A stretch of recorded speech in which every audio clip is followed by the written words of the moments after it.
Welcome to the Pretty Extreme Podcast. I'm your host, PX Floro. We have an amazing episode because we are actually recording live from Casa Guzmania, which is our company and empanada show. We have a special guest, and it's the return of the Birdman. How you guys doing? How you doing? Hope everybody's having a good day.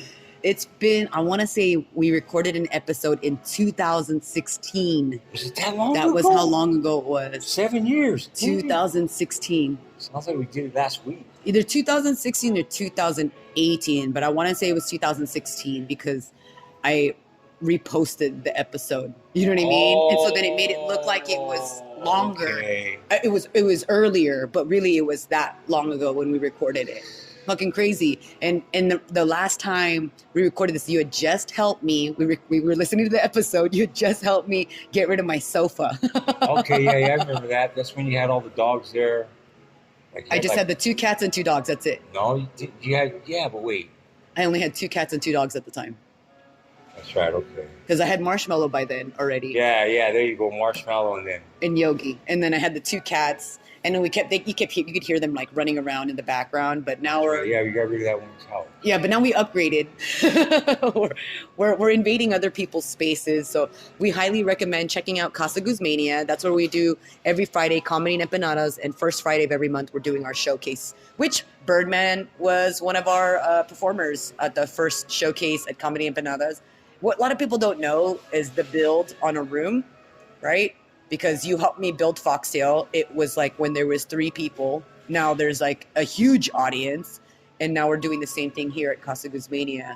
We're trying to build, and again, it's like 3 people. And of course the weather doesn't help. It's going to build up. Summer's coming. I mean, look at... We're in spring and it's showering. Yeah, like, okay, we're getting this crazy inclement weather.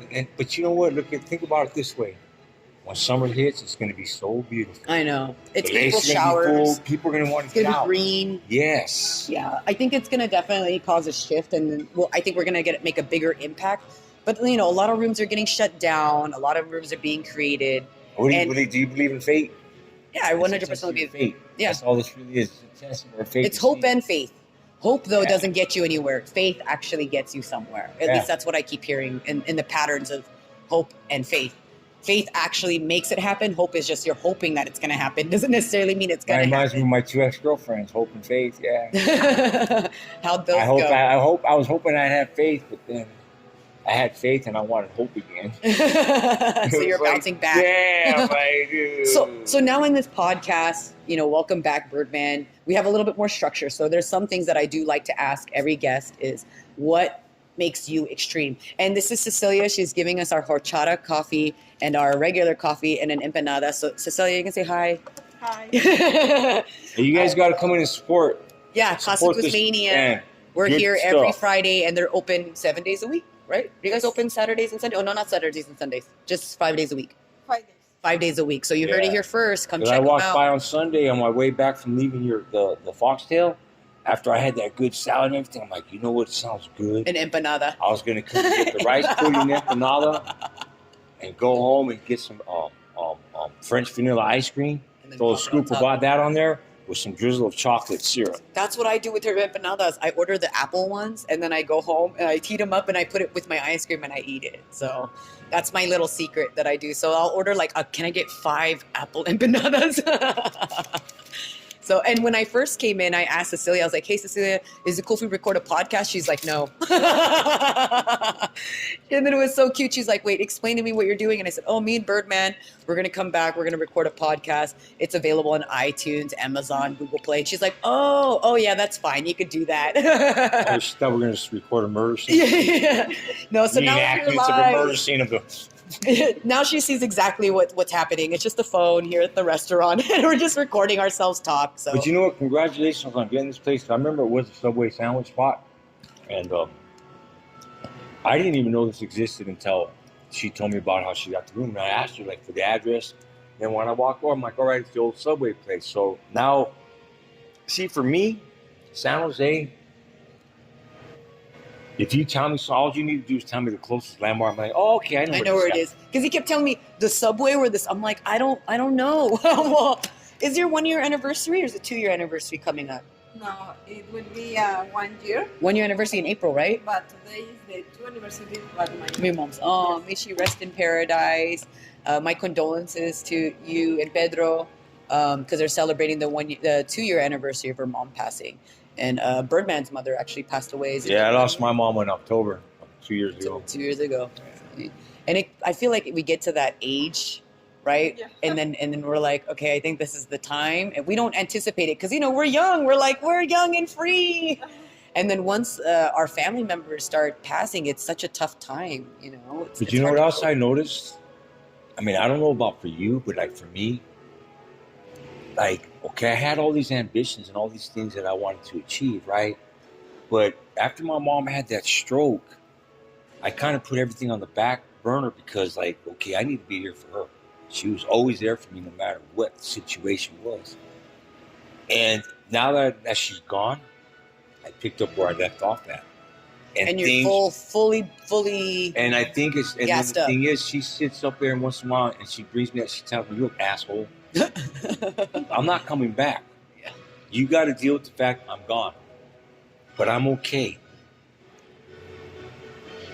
I helped set course for you. Keep paving that path, son. Stop. Don't, you know what I mean? And there are some days it's rough. I ain't going to sit there and act like, oh, yeah, everything's good. But you know what I mean? Well, I want to bring a common denominator between both of you guys because both of your mothers have passed and both of you guys are thriving and building a business, right? Building your comedy career. And I mean, and fortunately they're not here with us, but they're definitely always here. And I'm sure they're here watching, bringing this weather for us. They're here in a whole different way, man. Okay, think about this. Look how I didn't know that her mom passed away. And like, you know what I mean? So like, maybe that's what's helped her thrive and move forward in this business. I don't know. What I'm saying is when our parents leave this world, I think their main goal is to know that we're going to be okay and that we're going to stay moving forward. To me, that's the best thing I can do so that my mom can rest in peace. Yep. That's a good way to put it. Yeah. I do everything I can because she deserves to rest in peace.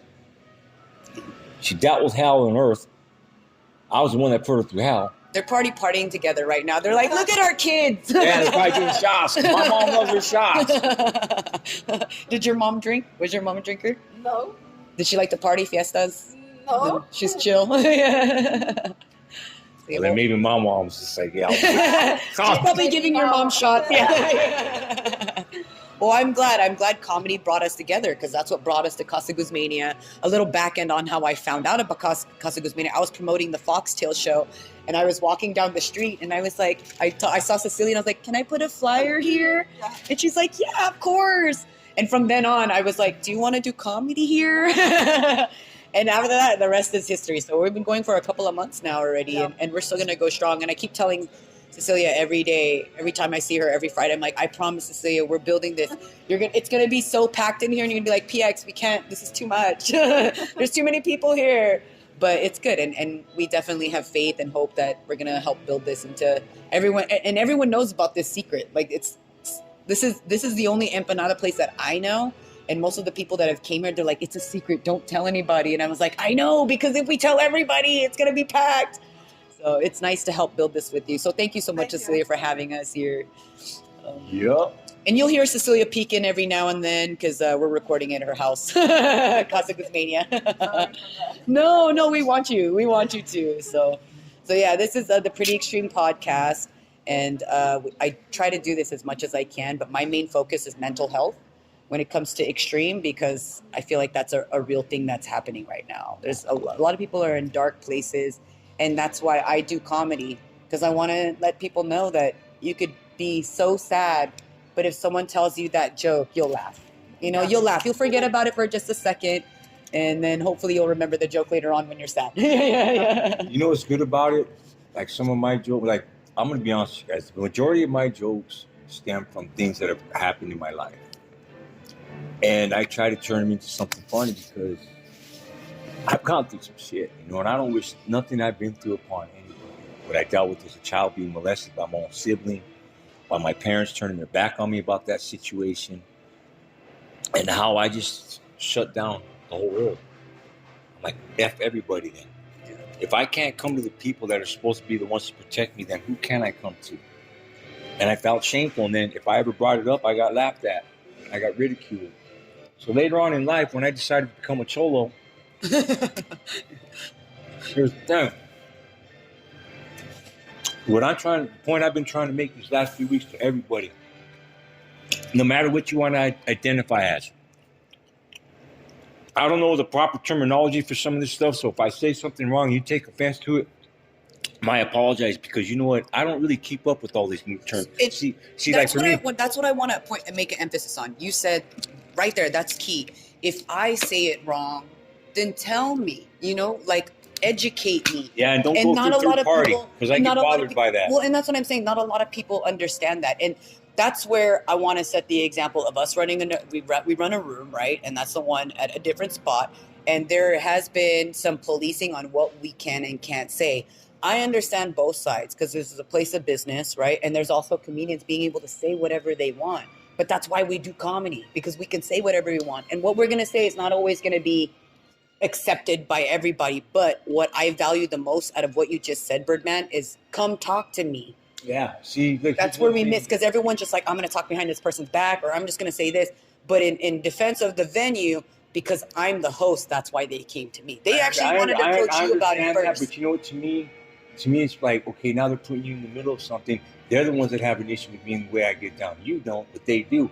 And that's what bothered me about that. But what I'm saying is, here's the point I'm trying to make. Okay, look here.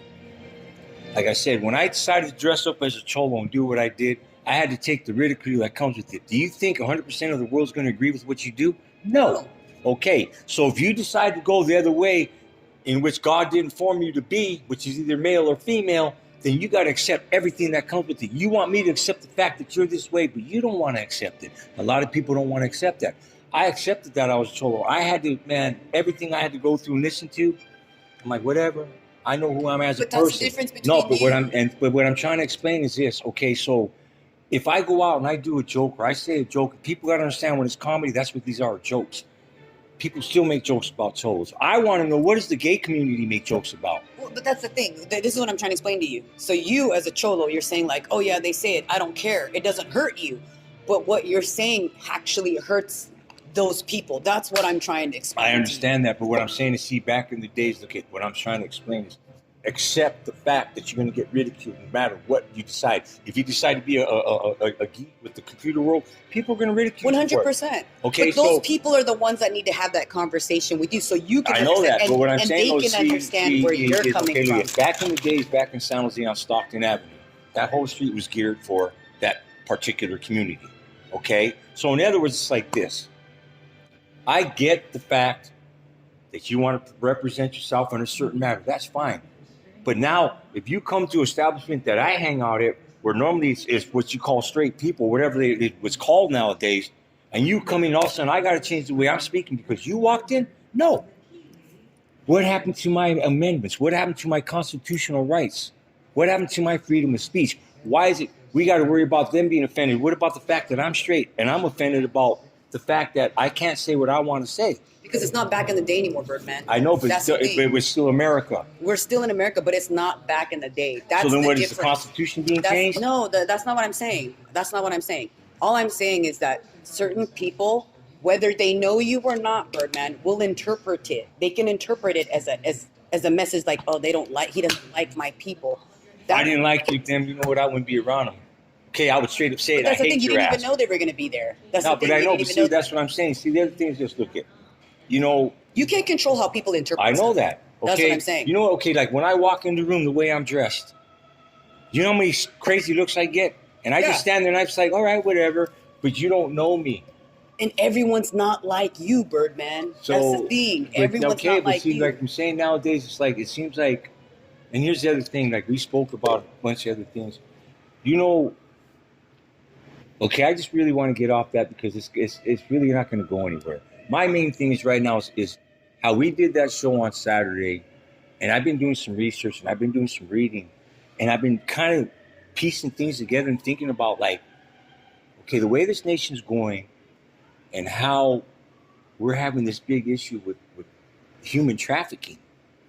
Okay, I think one comes in play with the other, and because now people are able to hide themselves and reveal themselves in a way that maybe doesn't look like they're so like unapproachable. Okay, and gearing them in, just like when your cousin was talking to us on the phone about how these kids go dressed a certain way and it attracts these other children. They're like, okay, boom. But what really blows my mind is what we need to teach our children, because we're talking about awareness. One of the first things I think we don't need to just teach our children, but us as adults, your cell phone, keep it in your pocket. When you're walking down the street, especially by yourself, be aware of your surroundings. We're too many of us like this. And we're not being attacked. And even when they're in a group. Crazy though? You know what's crazy though? People not even on their phones are being attacked. Yeah, I know. So it's not even just about the cell. No, but it's not only that, but nice. it's just being aware. Okay, like the other thing is a lot of people walk with their earbuds. And you can walk up to somebody and say hi to them, and they're not, because they're not looking at you, they didn't even hear you say hi because they can't hear you. What I'm saying do you believe those people deserve to get attacked? No, I'm not saying they deserve to be attacked. I want to make sure that's what you know. No, what I'm saying is us, like, okay, in other words, it's like this. Let's say by chance you're walking down the street and you got your earbuds in, and maybe somebody's screaming for help, but you can't hear it. Why? Because you got your earbuds in, right? There's an opportunity passed to help somebody out. So what I'm saying is, all of us, not, you know what I mean, not just potential, but like you got to be aware of our surroundings. You know what I mean? And make some safe havens for these children to come to. I've been really thinking about a lot of these things, and for the safety of our children, man, it's a serious issue. Well, right now, the safety of our children, a lot of it is being geared in social media. Like, everything's so much more accessible. Information is so much more widely spread to where us as parents, we can tell kids, don't be on your phone. But guess what? They're going to still be on their phone. We got to lead by example. And if it's not even our phone, even if it's not even our phone, the moment they go to school, they're going to be like, hey, can I borrow your phone? We can't police our children. The best thing we can do as parents, as uncles, as aunties, as grandmas, as grandparents, is to show by example, and then also keep encouraging them, because we're not going to give up on them, right? We're not going to give up on them, but we can't take away stuff that technology has been born into now. Okay, technology's been born into it, but there's also rules and regulations at schools. And I remember I seen it on the news about a year or so ago, particular school, when the kids come in, you turn your phone off and you put it in this bag and it stays in the office. At the end of the day, you get your phone back. Yeah, what is so hard about that? They also stopped doing that because of what's happening in schools, and people are being attacked at schools.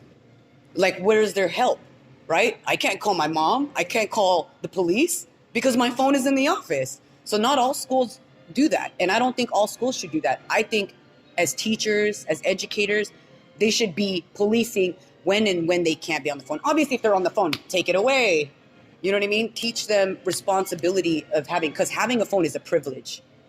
100%. Yeah, exactly. But you can't take that away, because to me, like, it's not when taking my kids, it away. What it is, it's like, okay, when you're at work, do they want you on Facebook and Instagram, or do they want you focusing on the task at hand? No, I'm not talking about social media. I'm talking about emergency. Okay, that's but the only what thing I mean is, so when they got their phones at school, they shouldn't be on it. Yeah, they're texting each other from classroom to classroom. Yeah, they should not be on it.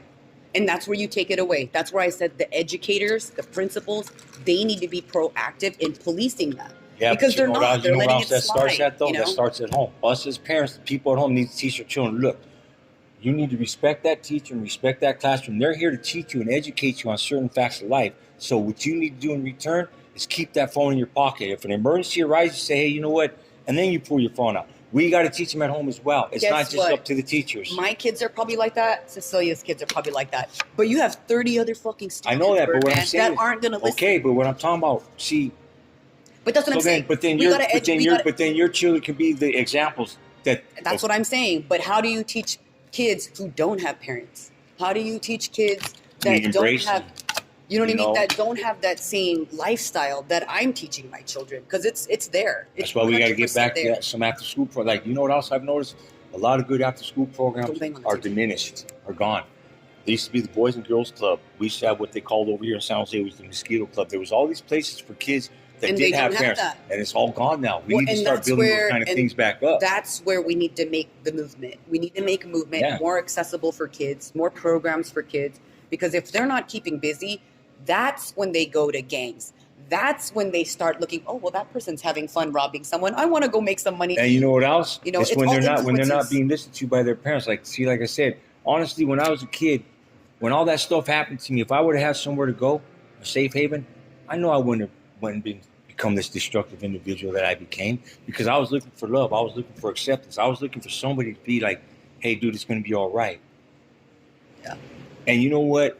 When you're a kid and you got to remember your mind and everything's still developing, we look to people to nourish us. We look for people to nurture us. And when we're not getting it from these people that are supposed to be doing it, where do we go?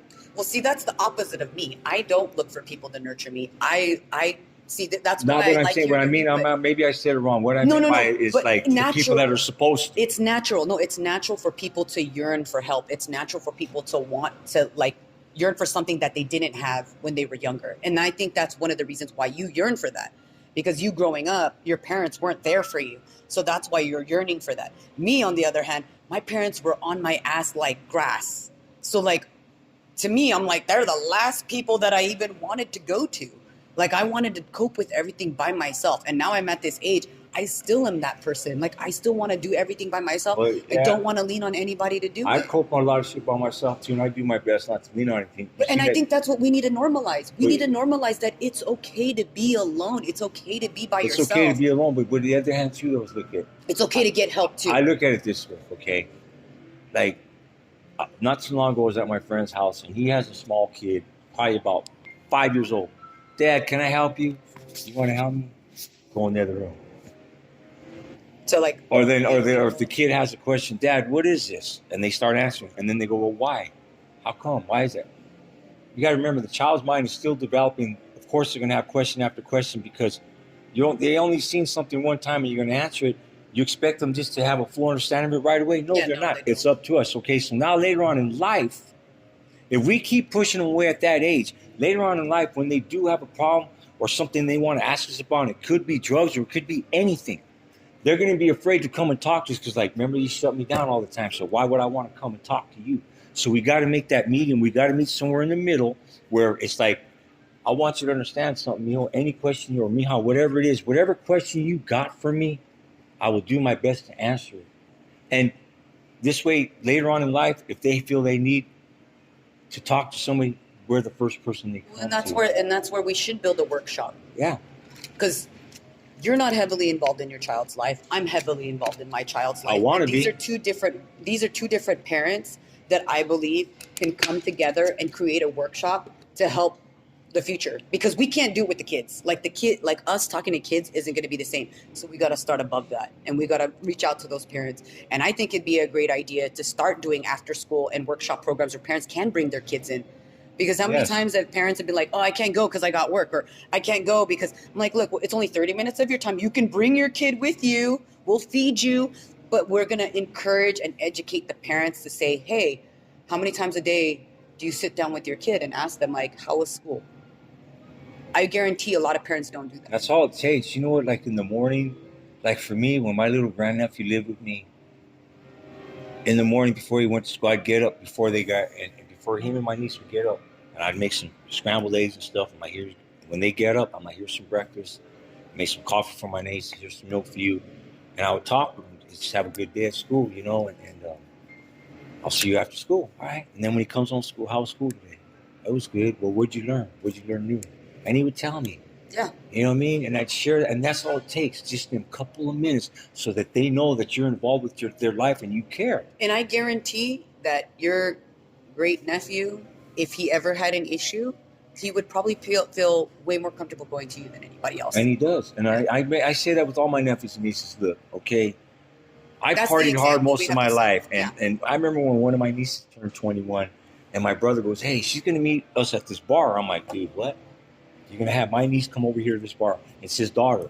And he goes, yeah. I'm like, all right, well, I'm not going to drink anymore. He goes, why? Because my niece is coming in here. I go, I know how these fools are in this bar. I got to get in uncle mode. So push comes, she comes in, she brings her friends, and I go, oh, so I hear you guys are going out tonight. She goes, yeah. I go, what are you going to do first? She goes, oh, we're going to go to my friend's house. I go, oh. And one of her female friends is standing there with her and two guys. I go, oh, so you're going to go to the house, do a couple of lines, and do a bong rip, right? She goes, no, uncle, I don't do that stuff. I don't like it. I go, look, if you do, you do. Yeah. There's nothing I can say to you about it, because I still do. I go, but I still do. That's why I can't speak on any of that, right? Now that I don't drink, I can kind of say things about alcohol, but, other consumptions, it's like, so when I told her that, I go, look, you go do what you do, it's fine. I go, but You can always call upon me. Wherever Yeah. you're gonna go, anything happens, you call me. I go, where are you going? Yeah. And she told me. I go, all right, hold on. So I go, let's take a picture. She didn't know what it was about. So I took a picture with her. And I threw it on all my social media stuff. I'm like, hey, you guys, this Watch is out my for niece. her. This is my niece going downtown, blah, blah, blah. I go, and I got messages back. So I go, all right, you're good to go now. She goes, what did you just do? I go, don't worry about it. Yeah. And she went downtown. She had a good time, but a confrontation did break out. And she contacted me. But one of the spots she went to, I had my people there, and They took care of it. Yeah. See? And okay, how old is she now then? Now This is when she's she was 20. She's about 27, 28. But what I'm saying Also, is, 6, 7 I years. did it with, I showed, like, I do my best not to be a big interference, but I also let them know that, like, hey, I got your back. I know what you guys are doing, Yeah. and I'm not going to sit there and judge you because you went out and got drunk. I know. Yeah. I do these things. I've done it. But just know that I understand, and I'm going to be there for you. And I think that's the disconnect, because there's parents out there that haven't done that stuff, right? And they Yeah. don't understand, like, okay, it's not okay for my kids to be doing drugs. It's not okay for and I think that's where us as parents need to come together and be like, okay, there's parents who don't do it and there's parents who do it. But no matter what, we have to be there for the kids, because the moment they do it, we want to be able to, they need to be able to tell us, like, if they're so fucked up and they're like, I'm like, what happened? What's wrong with you? Like, Let me ask you something. He's going to ask Cecilia. What? Have you ever tried any kind of drugs at all? Never? See? Never? Like, I mean, what was the reason why? Did your parents, like, kind of like... Your parents raised her right. No, I'm just wondering because, see, like, you know, for the most part, like, I remember when I got caught smoking weed, it was by one of my uncles. Because I smell weed. I'm like, in order to know what weed smells like, you had to have smoked it at least one time in your life to know what it smells like. Right? So I'm like, oh, so you could... Dude, are you saying my shit's good? You know what I mean? So, but, like, that's good. I'm glad. Like, I've met people, like, they've never touched alcohol or anything like that, or any kind of drugs a day in their life. And they've learned how to cope with life and become these great counselors. But at the same time, they're not watching their own backyard. Their kids grow up to be these crazy drug addicts and alcoholics. And it's crazy how this works. It's like, people We're not saying that your kids are going to be... No, yeah, I know. I'm just saying that. But what I'm just saying is, like, it's a trip how society, like, certain things work. Well, and that's where I want to bring back the children are our future, because what triggers those children is abuse, Yep. assault, neglect. The parents that aren't paying attention to what's happening in their own houses. That's why, to me, if you're parents and you are clean, you don't do drugs, majority of the times your children are also going to be the same way. Clean, doesn't do drugs. But there's an incident that happens in that child's life which triggers them to go to drugs. And as a parent who doesn't know about drugs, that's where they're like, what the fuck, my kid's acting like a dick. What happened? Like, and they don't know. And the kids they feel embarrassed. They feel ashamed to say anything. And I'm going to tell you, that's how I was, because I was raped as a child. I was a victim. Yeah. And it took me 20 something years to even tell my mom. So my next question is, okay, so. And that's what led me, because my parents don't do drugs. Well, my dad smoked weed every now and then, but my parents, they're straight. They didn't do drugs. They didn't drink alcohol. But the moment that happened to me, I went into drugs. I didn't go alcohol because it made me throw up, but I did. I'm not going to lie. It led me to drugs. Am I an addict? No, not an addict at all. Have I tried different drugs? Yes, I did. I've tried all kinds of drugs. The only thing I haven't tried is probably heroin and acid. Those are the only two things. But look at me. You know, I'm working. I'm a good mom. 3 divorces. What I mean? But yeah, but look at me. I didn't do drugs during those 3 divorces. No, but I'm questioning. But that's what I'm saying. Like, there's still good people out there. Oh yeah. Ones that have done drugs, ones that have not done drugs. Look, we've all made mistakes. poor decisions, or like, you know, look at, okay, see, I'm wording is maybe like myself and like you, okay, I had a lot of pain to numb. And like I said, when I went to the people that I thought I could speak to and open up about this, and they shut me down, I had to find a way to numb this pain. And that's when I started doing the drugs and drinking cocaine. By the time I was 15, I was a full-blown alcoholic. When I was 17 years old, I went to my dad. I said, you know what, Dad? I got a very serious cocaine problem. He told me to pack my shit. 17? Yeah. And he told me to pack my shit and get the fuck out of his house. So I did. Didn't even help with putting you through rehab. Nothing. He didn't care. He said, get the fuck out of my house. And the thing is, okay, that comes down to, you know why? Okay, I understand that now, because like you just spoke of, he didn't understand drug abuse. Yeah. He didn't understand the mechanisms of it. He didn't understand any of that. So now I've got a better understanding of things. I've tried approaching him, and But it makes sense, right, Birdman? yeah, it makes sense. But at the same time, that's where we got to change, because now you know. Now that I'm able to finally expose it and talk about your abuse and all your the addictions, stuff that I've numbed. Growth. I've numbed, man. I've numbed for at least 40 years. And you're 50. I'm 58. 58. But you know what I feel like inside, honestly, mentally? I feel like I'm 15 years old. Yeah. And people ask me, why do you act the way you act? It's because, you know what, man? My life stopped at a certain age because everything was taken from me. And I didn't know what to do, and I just kept numbing it. But now that I'm not numbing it and I'm able to speak about it and let it go, my life's getting better. I know, Birdman. You know what I mean? And that's why I wanted you on the podcast, because 6 years ago, Cecilia, he was talking about his favorite comedian, Paul Rodriguez. Absolute favorite comedian. Him and his mom has gone seen shows with him. And the fact that 7 years later, we can talk about it. He actually had lunch with his you know what? Sorry, I didn't get to have lunch with him that day. We didn't. But you hung out. Did you guys hang out before? Yeah, we hung out, and But that's what I'm saying. Cecilia, who's your most favorite artist, musician? Mozart. Okay, well, you can't meet him, but you can meet his grandson. Just imagine being able to meet like your idol, and being able, like, I've never been able to do that. But the fact that Birdman has been able to do that, to me, is proof that if you keep working at it and you just keep having that dream in your head, you can make it real. And Birdman's like, I can die now. And I'm like, no, not yet. Don't die yet. We still have a whole thing to build, Birdman. No, what I meant, like, see, here's another thing, people out there, whoever decides to listen to this or stayed listening to this part, is nothing changes if nothing changes, okay? I did a lot of mad stuff in my younger days, and I'm still out making amends to some of the people that I've hurt along the way. I spent my 20s and 30s incarcerated, 2 different state numbers, numerous violations. I've done time all throughout the state except for Southern California. And I finally started making changes when the first time I hit the mic 13 years ago, my life started changing slowly but surely. And like she had mentioned, Paul Rodriguez, I started watching his stuff when I was 18 years old. And then just recently, I had the honor and pleasure of not just hanging out with him, but like getting to know him a little better, having a conversation with him. And then before the weekend ends, he gives me his phone number and he personally invites me down to Los Angeles to do a show at the Laugh Factory that he hosts. One of the biggest comedy clubs out in Southern California. And for me, if that's the last time I ever do a show and they tell me, hey, you're done, I would not care. It would not faze me at all, because you know what? I got to work with somebody that paved the road for the Latins. He's a very inspirational individual, very humble man. And, he's worked with Felipe Esparza. He's worked with George Perez. He's worked with a lot of other people that I've been fortunate enough to do some shows with. But Paul Rodriguez was doing comedy before all those other guys that you just mentioned. Long before, And so like I said, people, you can change the way you look. You can change your hairstyle. You can change the shoes. But if you don't change what's inside, nothing else is going to change. You're not going to shine.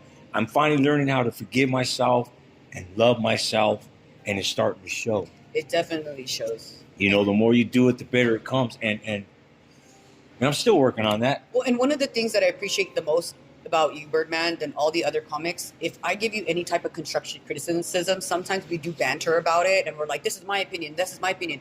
But in the end, me and you, we're like, okay, we can agree to disagree. Yeah. And that's why I fuck with you, because some people won't. They're going to be like, you're not my friend anymore. And then I'm like, okay, like, this was just my opinion. This was just some advice. That's all it is. It's opinion. See, I mean, just like when people, like, okay, when you throw something up on Facebook or Instagram, it's asking for a comment. That's exactly what it is. It's your comment on what I posted. And I'm not going to take it. But that's what I appreciate about you, Birdman. So I want to thank you for always being understanding.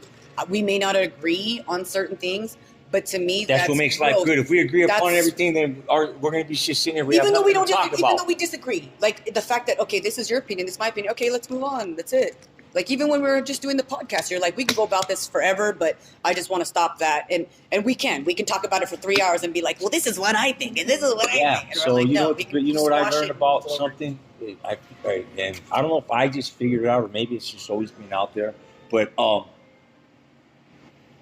don't work on problems no more. Because when you work on a problem, it gets deeper. I work on a solution for that problem. Yeah. You know what I mean? And like I said, you know, when I first started the comedy trip, I used to go into the green rooms drunker than shit. And I would say things like, even that would offend the comics. And you know what I mean? Birdman. And it'd be like, dude, I'm like, you know what? I made amends with a lot of people, comedians included. And, you know, they understand because we're all a bunch of fucking derelicts anyway. You know what I mean? We're all a bunch. But now that I'm not consuming alcohol, like I'm on month 8th. You feel better. So much clarity. My sets are coming up so much better. I'm able to read the room a little better. And just. You feel you. Yeah. I feel like the old me, because somebody told me this years ago. They go, look, dude, before you started doing time, you were a very loving, caring individual. What happened to you? Wait, so when you were like 13, yeah. 14 years old? And I'm like, I don't know, man. I guess there's certain things, and that's another thing. People it's the like abuse, Birdman. It's not just the abuse. And the drugs. Prison changes you. It changes your way of thinking. It changes your mentality. It changes a lot. It really does. It implements things into you. Like, I get up at 5:30 in the morning no matter what because I'm waiting for that breakfast bell so I can go get my breakfast. Because when you're in certain prisons, if you don't go get breakfast, you don't get lunch because they give you a bag lunch. See, so that's why I brought that up about, I was kind of bothered about when somebody came to you to pass the message to me when they should have just brought it to me. It's kind of like the politics that would be like, dude, if you got an issue with me, you bring it to me. But let me okay, so what I'm saying though is, you know, I've been in a controlled environment for so long. This is the time you go eat. This is the time you're allowed to shower. This is the time you get to spend on the yard. This is the amount of time you get to be on the phone. This is the amount of time you get to visit somebody. This. And then when you get out, the same thing with parole. So when I finally regained, and when you're on parole, you lose your rights to vote. You cannot bear arms. A lot of things. You lose your rights. And you know what? It's a consequence. No, it's a consequence because I brought that upon myself. Okay? Right. And you I brought all those. Yes, but now to regain my freedom, I had to go in a venue to tell you that you can't do this. That's where you get that. That's a trigger for you. Yeah, that makes sense why you react that way. So, and in the venue's defense, they actually wanted to talk to you about it first. But then I was like, no, let me step in, only because I'm your friend, Birdman. Like, and I'd rather have you hear it from me than from someone else first. But now I know your thoughts and your feedback on it. If anyone were to ever ask me about it, I would be like, talk to Birdman. Yeah. Like 100% talk to you because they're better at explaining. I don't want anybody there to be afraid. You know me, I fucking suck at the messenger, dude. Here's the thing though. I know sometimes the way I look, and I got that look on my face, like I don't look approachable. And I get it. And you know why? I'm gonna tell you guys exactly why. Because I'm still getting over the fact that I got fucking raped as a kid. See, when things like that happen, you got like, I'm constantly on guard because, like I said, there was nobody there to protect or fucking back me up, and I've been that way ever since. I've gone and done shows in Clayton. I've gone to other places, and when I walk in, I'm like, okay, I don't know this place. I put my back to the wall, and then I could get that look on my face, like, just stay away from me, right? You come with, like, so. Birdman has that face right now. And then so when I do the show, and then afterwards, like when I did a show in Clayton, it was with Dan Myers. Myers Loves Fires, right? I did one of his shows. When I'm up there, when I came in, I'm standing up there against the wall, and I just finished smoking a joint. When I do my set, after I'm done, this couple comes up to me. They go, you know what? We walked right by you when you were standing there, and we didn't even know you were a comic. We thought you were there to start some shit. I'm like, why?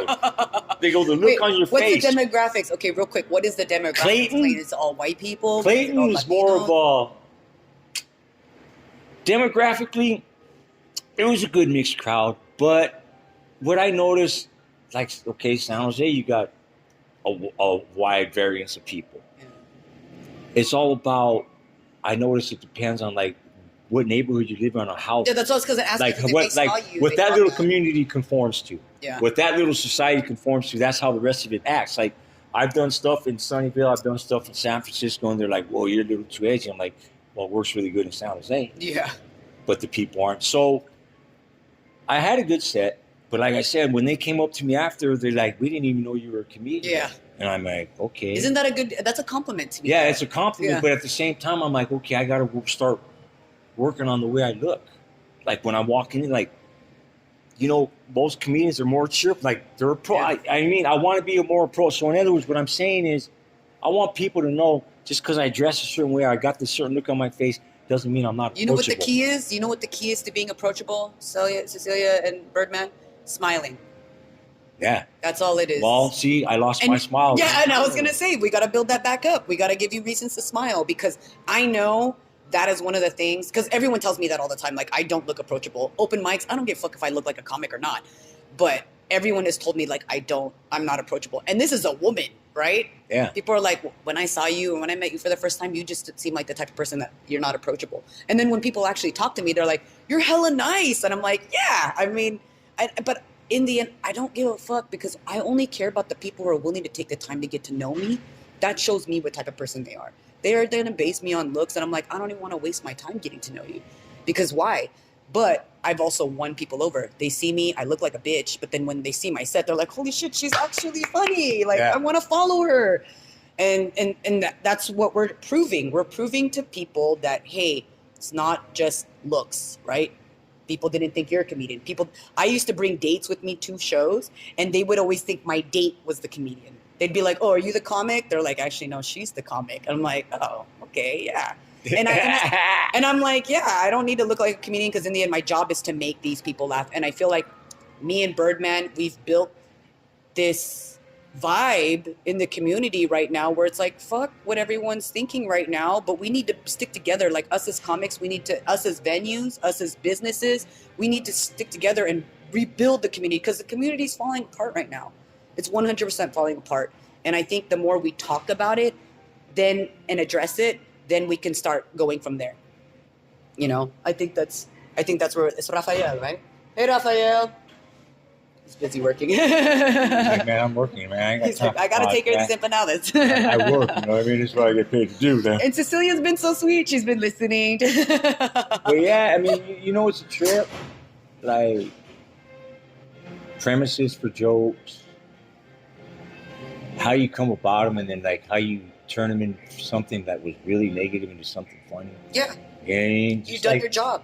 Yeah, and then what I love is when people are sitting there and they laugh and they give you that deep laugh or you get that applause break, they relate to that shit. Right. So now you're not feeling alone anymore. So that's what also has been helping me. It's the simple fact that when I go and do these things, I'm not feeling alone because I can tell by the laugh that these people relate. Yeah, and that's the goal. The goal is to have them laugh because it's relatable. That's why people laugh. Or sometimes if it's like super extreme, they're like, I never been through that. That's hilarious that he said that. Yeah. So I wanted to go over the questions. I usually ask these questions to my guests. It says, what makes you extreme, Birdman? Every person I've had on this podcast, they've been extreme people. So what would you say makes you extreme? I've gone from one extreme to the other. I've gone from... Like, what is the most extreme thing about your personality, would you say? Is it the dope? As far as now or back then? Now. Now? Or now. Can I tell you, here, this is my opinion, what I think makes you extreme. Birdman, he's always there. He's kind and he helps. As much as you look like a cholo, a vato, an unapproachable person, the most extreme part of Birdman for me is that you are always the first person to stand up and help somebody, no matter what their background is, no matter what their belief is. If you see someone that needs help, I know that you're the first person that would jump for it. And to me, that's extreme because there's a lot of people who wouldn't. There's a lot of people who wouldn't even bat an eye or just keep walking and just pretend like I didn't hear that, I didn't see that, I'm not going to help that person. And it's extreme because we need more people like that. And I feel like that's what you're here. That's one of your purposes. You're here to help people learn and see your point of view because right now a lot of people don't see your point of view. And the more you talk about it, they will. I see your point of view all day, every day, because we fucking talk all the time. We're like, Yeah. dude, this is my point of view. And sometimes you win me over and I'm like, no, I get it. I never even seen that point of view. And there's some points where I'm like, nah, fool, I don't agree with you. I'll straight up say like, I don't agree with you, but we'll hash it out and then move on.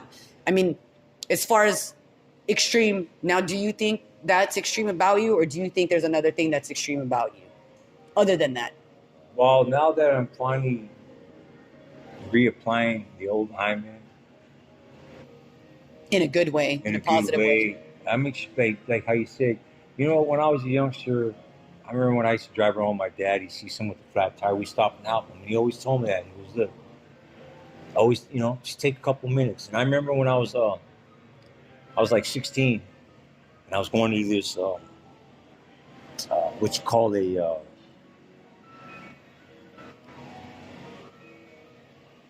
what the hell kind of high school was it? Like a continuation? Yeah, school? there you go. Continuation school called Edison High, right? And I'm walking to school, and I'm smoking my joint that I smoke every morning. And I'm walking, and I see this elderly man with a flat tire. And I'm like, hey, can I help you? And he puts up the star that, you know, you break the wheel with, or you take the lug nuts off with, and he puts it like in front of him to protect himself because the way I was dressed. Oh, because he thought you were going to hurt him. And I'm like, no. I go, didn't he help me because he couldn't understand English. Oh. So I helped him, and then I go to school. My hands are all dirty. I get to school, and I walk into the principal's office. I'm like, hey, sir. I go, I'm late for my first class because I was helping. I stopped and helped some guy. And he looks at my hands. He's like, okay, you're excused. Yeah. And it really blew my mind because I'm like, what the fuck? Like, okay. You were just digging your hands if I'm in the late, garbage. if you know, normally it'd be like, see, so that good aura carries with you, like that you picked up from helping that person. Like that aura there, it carries with you. And now when you're walking down the street, all of a sudden you're shining a little brighter, and people, and you know what I mean? And they see it for And what I like it that is. story because I've never experienced that. When I try to help someone, they're like, don't hit me. Because I'm assuming that's what that guy did. He was like shielding himself, thinking that you were going to attack him. Yeah. And I don't blame him because back then, gang banging, all that shit, there was a lot of shit going on. And, you know, I can't see, like I said earlier, just because I chose to dress a certain way, you've accepted that there's going to be that I do everything else that comes with it. Right. Well, and also You know what I'm you're saying? breaking the stereotype that just because I'm dressed like this doesn't mean that I am. Exactly. That's everything that goes with it. So it's like, I respect that. you know, and but then at that time, he didn't know that. He didn't know me from China, But I guarantee. right? No, so what I'm saying is, see, so what I'm talking about, like, this goes back to what we spoke of earlier in regards to the identity thing. What do you want to identify as? Okay, you got to accept. But now, when somebody approaches you and they see you're like, oh, you know what I mean? You understand what I'm saying? Yeah, like, no, but I guarantee not only did that guy change you, you had probably already changed that guy too, where he thinks like, oh, just because he looks like a hoodlum, he's not going to attack me type of thing. So I'm hoping that guy got the same response that you got. I hope so, you know what too. I mean? And I think, and I believe people do. It's just, will you cross that person's path just again? like when I got out in 92, when I got out on parole, right? I had to see my parole officer once a week. And then he How old were you at that point, 1992? I was like 27, 28. Oh, That's when I say I retired. Yeah. I retired. Yeah. Well, that was my first retirement. I went back and I retired again at the age of 38. Yeah. Actually, 39, somewhere So around wait, there. so 27, you got out and you went back about almost 10 years later. No. Not even that long, probably. I got off parole in 96. 95. Somewhere 90. I got off parole and I picked up another case. Yeah, so how long I was went it back from on- the moment you got out to... I did a few parole violations on my E number. So I literally got out like in 95. Then I finally got off parole by 96. Mid-summer of 96, I picked up a new case. Oh, And I was right back. and then how long were you in that time? About another 3 years. Something No, like that's that. not bad. Yeah, it ain't shit. Yeah. You know what, I look at it like this. A lot of people cry about, I'm like, look, bro, we put ourselves in these situations. Got to accept it. You either make the best of it or you're going to sit here and let it get you. Yeah. You know, but so you know, when I came home and I had to deal with all that, it was like, fuck. And I'm like, why you being a dick with me? But then I understood. He has a caseload of 100 fucking people. Yeah. So until he gets to know you, he's going to treat you all the same. But then once he sees what you're really about, because when I got out in 92, within 2 weeks, I was back. I went to school. I signed up for night school, and I had a job. Kept him off my ass. You know, we got to, us as ex-convicts, whether it's the county jail, prison, we have to regain not only our families' respect and trust, but society's. Because it's so easy now to type up somebody's name, boom, you see their whole fucking record in front, right? And, you know, I've had quite a few people, and there's some comics, and I'm not going to mention no names, but they know whom they are in regards to me and my situation and how they smutted me up and I was unable to perform at some major venues for quite some time behind this.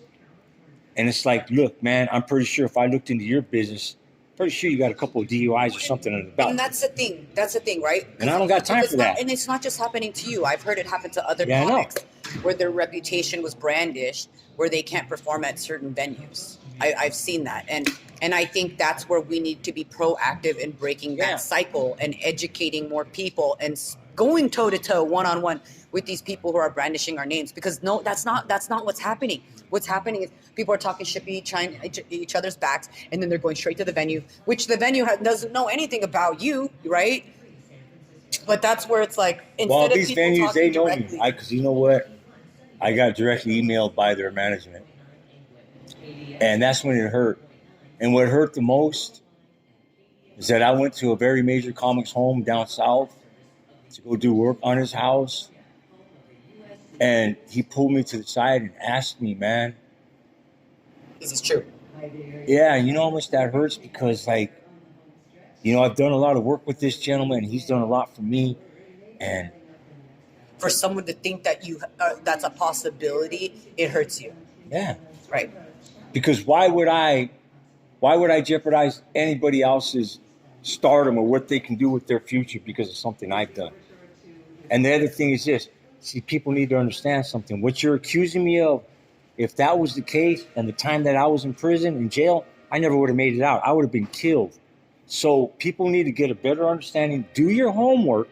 And if you got any questions in regard to me, you can email him. You can email me at Birdman of SJ 2.0 at gmail.com. You can call me. You can do whatever you want. Yeah. But talk to me. Yeah. Don't go spreading out some false rumors. Don't do it. Please don't do it. Because you know what? I've got a legal team now. And I guarantee it, you continue with this stuff, I will take it into legal matters. I'm no longer about putting hands on people because it gets me absolutely nowhere. Thank you, Birdman. What I'm going to do, though, is I'm going to seek you out legally. Yeah. And then you're going to be like, damn, I fucked up. Yeah. Yeah, you fucked up because you know what? I mind mine, you mind yours. We're there to make people laugh. We all have a fucked up past. Okay? Maybe none of you went to prison. I'm glad you never did, and I hope you never do. But think about things before you talk about the next person. Every time you guys get off that stage and you're lit up and you get behind that fucking wheel, now you're turning that car into a fucking weapon. So think before you point fingers. Just because maybe you did go to jail for a DUI or a simple possession doesn't make you any better than me. Well, let me finish my questions, okay? Because we're almost at the top of the hour. Where are you from, Birdman? We're gonna let everybody know where you're from. Where were you born and raised? Well, it depends on where my mom was at the time. But I was born in San Gabriel because my father was. Really? The man that I called dad my whole life, which isn't really. That's another story within itself. We'll have to do part 3 on this, part 2. Is I was born in San Gabriel because my father was in Camp Pendleton. Okay. So he was a Marine, and so when I turned 4 years old, that's when we moved back up this way, and grew up right down the street from Kelly Park. Right here on 6th and Humboldt, San Jose. Okay. And then how long have you been doing comedy? Last Thursday, the 23rd, marked 13 years. 13 years. Wait, was it 13 of March? 23rd of Oh, March. 23rd. I was like, The damn. 13th of March is the day I got shot. Oh shit, you've been shot before? Yeah, I got shot 35 years ago. Or 30 Where did you something get shot? through the stomach. Dude, that's fucking extreme. Why didn't you start off with when I asked you? I was thought like, you already knew about that. no, I didn't know Look, you fucking got shot. that's what Holy this scar's from. shit. It went in right here, came out right there. But they had to cut you down the center Yeah, to get the because bullet. man, The bullet you got had to stuck? take out any feet, intestines, a bunch of other shit. Holy shit. I Okay. thought I told No, you I didn't about know that. you've been shot, but I mean, I assume you have been, but I don't know if you took the bullet. I don't know. Cause you're a vato, you're a fucking dude. I still gotta work on my joke. I wanna work on the freaking skit about adopt a cholo, adopt a vato, because every time me and Birdman do a show, I haven't been doing it lately, but every time I do a show with you, I'm like, you guys gotta adopt a vato. You know what I mean? They'll help you walk down the street. They'll help you carry your groceries. Like that's the thing that I want. We'll help you rob a bank. Yeah. Or maybe they'll do it for you, like one or the other. And well, then, make sure your rent gets paid. Okay, and this is a follow-up question. What inspired you to do comedy? People can hear your story again. What was it that inspired you to do comedy? Well, my mom texted me one morning. She goes, "Hey, son, you need to watch this special on Showtime, Payaso Comedy Jam." So I did. And a lot of great comics.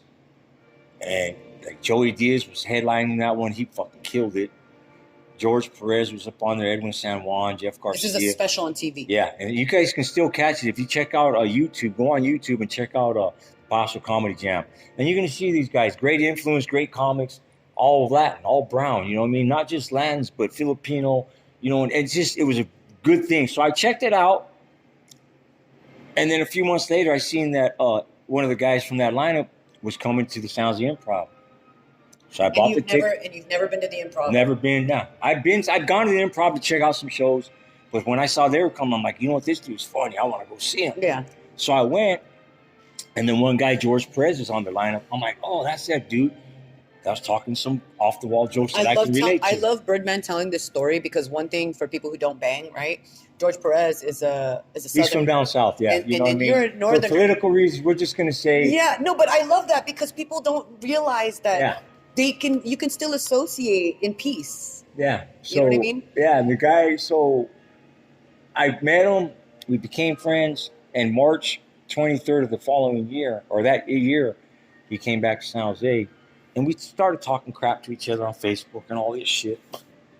And then he puts up like your mom was like a piñata. The only way anybody's gonna hear it is if they're blindfolded. Anybody wants some? I'm like, that's right up my George house. Perez said this, right? And he just put it up on his page. Yeah. He wasn't pointing to anybody specifically. Yeah. So I hit him back, and we started going back and forth. And after a while, he's like, man, I need a good challenge. I go, I'll tell you what, bro, when you come to San Jose, we can do it at the park, a liquor store, wherever. Yeah. And he goes, how about on stage? Oh. And I'm like, damn, you ain't saying no, but let's fucking according to your mama. Yeah. And then I started thinking, I sat back like, dude, what did you just get yourself into? Right. The day comes, I get dressed. It's packed, place packed. Place is packed. My mom's there. I got family members coming from all over. And I start getting nervous. I start to Birdman sweat. nervous. And then I get up there with them when we do our thing. And I got hooked. And it's just been a fun ride since. I've worked with him quite a few more times. I've had the honor and pleasure of working with Edwin San Juan, Felipe Esparza, like a lot of good people, man. And they're all very humble comics. And I highly recommend you guys check them out, man. Yeah. And not too long from now, I'm going to have the honor and pleasure of being able to do a show with Paul Rodriguez. And like I tell you guys, man, nothing changes if nothing changes. I remember taking my mom to go see him and how she just adored him and just loves his stuff and the movies. And he's autographed a 1,000,000-to-1 DVD for me for my mom and just a lot of great stuff. And he's a very humble man. He's been doing this for 40 plus years. And to have the honor and to meet him and just be able to hang out with him and go do a show with him. Like I said, I know my mom was up in heaven smiling away. She's proud of you, man. And, because I remember telling her one day, Mom, and it's happening. It's your time, Birdman. 13 years. Yeah, I'm grateful. I'm grateful for a lot of things in life, and my mom's blessings. And even though she was a crazy woman, I still She my rests in mama. paradise. Yep. Okay, a couple more questions, and then we're wrapping it up. Okay, your best and worst experience about doing stand-up comedy. My can start best with either one. experience was when I went and did this comedy contest in Santa Cruz, and it was like you bring people. The more people It's a you bring up, obviously, the show. more votes you Yeah. would get, right? Yeah. I went up there with what's his name? Damian Ferguson. Him and I went up there, Oh, and so I paid to get on, or whatever. I joined the contest. Come to find out, they ended up just picking 3 people to be the part of judges. Yeah. I ended up taking first place. What? And it wasn't a roast. It was just telling you regular set. Yeah, it was like the first, like you got 2 minutes, 2 minutes, then 3 or something like What? that. So I advanced and I took first place. And I was just like, wow. And I remember prior to that, texting Felipe and like, hey, bro, I'm going to be in this comedy contest. Like, what advice you got for me? Because, he won Last Comic Stand in 2010. He goes, bro, what you do is they already introduced you. So once you get up there, you grab that mic and you just start hitting them with jokes. You don't need to introduce yourself. Don't waste the time. I'm like, thank you. And go up there with that energy. And I did that. And you got first place. Yeah, but then probably about a year later. Is this the worst experience? Yeah, no, this is the worst experience. The same guy that gave me that advice, he let me open up for him at Tommy T's. Oh, no.